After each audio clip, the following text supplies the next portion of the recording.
Hyderabad metro రైలు 50 కోట్ల ప్రయాణికుల మైలురాయిని దాటింది. ఈ సందర్భంగా తరచూ మెట్రో రైల్లో ప్రయాణించే వారి కోసం LNT Hyderabad metro rail limited ప్రత్యేక ఆఫర్ను ప్రకటించింది. గ్రీన్ మైల్స్ లాయల్టీ క్లబ్ పథకాన్ని హైదరాబాద్లోని అమీర్పేట్ మెట్రో స్టేషన్లో మెట్రో ఎండీ ఎన్వీఎస్ రెడ్డి ఆవిష్కరించారు. ఈ గ్రీన్ మైల్స్ లాయల్టీ క్లబ్ ద్వారా ప్రయాణికులు నిర్దేశించిన ట్రిప్పులు పూర్తి చేసి బహుమతులు, ఉచిత అదనపు ట్రిప్పులు, మర్చెండైజ్ పొందొచ్చని ఆయన తెలిపారు.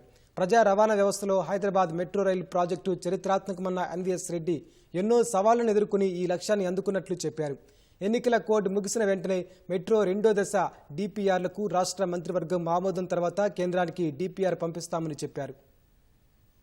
ఇంతవరకు 50 కోట్ల మంది ప్రయాణికులు ప్రయాణించడం జరిగింది. ఇది మంచి శుభదినంగా మనం చెప్పుకోవాలి. ప్రాజెక్ట్ ని 2012 జూన్ లో మొదలుపెట్టి 2017 నవంబర్ 28వ తేదీకి మొదటి 30 కిలోమీటర్లు మియాపూర్ నుంచి ఎల్బీ నగర్ వరకు ప్రారంభించడం జరిగింది. అక్కడి నుండి 5 దశలుగా 2020 నాటికి 69 కిలోమీటర్ల ప్రాజెక్ట్ ను మనం కంప్లీట్ చేయడం జరిగింది. అంటే యాక్చువల్లీ ఈ రోజుకి 54 కోట్ల మంది ప్రయాణించడం జరిగింది. ముఖ్యమంత్రి రేవంత్ రెడ్డి గారు ఇప్పుడు చెప్పేది ఏంటంటే మరో 70 కిలోమీటర్లకి అన్ని వైపుల నుంచి కలుపుకుంటే ఇంకా ఎక్కువ మంది ప్రయాణం చేస్తారు. అట్లా ఏర్పాటు చేయండి.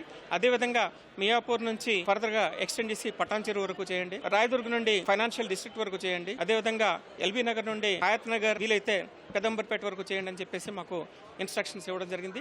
దానికి ఇప్పుడు మేము డిపిఆర్స్ రూపొందిస్తున్నాము. ఈ ఎలక్షన్ కోడ్ అయిన తర్వాత రాష్ట్ర ప్రభుత్వం యొక్క కేబినెట్ అప్రూవల్ తీసుకుని కేంద్ర ప్రభుత్వానికి మనం డిపిఆర్స్ సబ్మిట్ చేయబోతున్నాము. ఇదంతా సాధ్యమైంది హైదరాబాద్ యొక్క ఫుల్ కోఆపరేషన్ తోటే సాధ్యమైంది. ఎంత చక్కటి సహకారాన్ని ఇచ్చినటువంటి హైదరాబాద్ అందరికీ కూడా తెలంగాణ ప్రభుత్వం తరఫున నేను కృతజ్ఞతలు తెలుపుతున్నాను.